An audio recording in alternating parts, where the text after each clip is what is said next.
The world of property law can be a labyrinth, filled with sections and clauses that can confuse even the seasoned property enthusiast.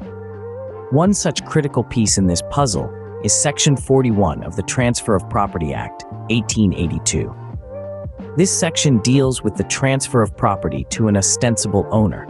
In simpler terms, it is the law that governs when a person, acting on the express or implied consent of the real owner of an immovable property, becomes the ostensible owner of that property. Before this section can be applied, there are several necessary conditions that must be met. The most fundamental of these is that the individual transferring the property must indeed be the ostensible owner. In addition, the consent of the actual owner, which can be either implied or expressed, is necessary. There must also be compensation to the ostensible owner in exchange for the property. The transferee, or the person receiving the property, must exercise reasonable caution to ensure the ostensible owner indeed has the authority to transfer the property. And of course, the transferee must have a bona fide or good faith intention.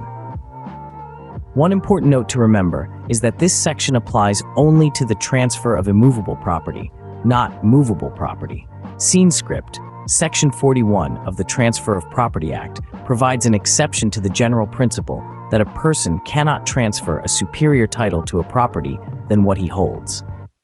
This principle is known as nemo quod non habet.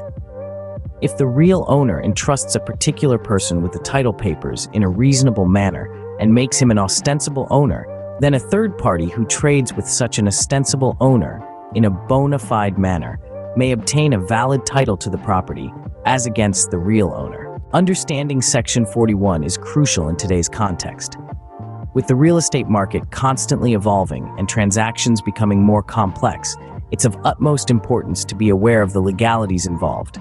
If you're a property owner, investor, or just an interested party, having a grasp of this section can help you navigate the property market with a more informed perspective. Remember, knowledge is power, especially when it comes to property law. It can be the difference between a successful transaction and a legal nightmare. So take the time to understand and apply Section 41 and make your journey in the world of property a smooth one.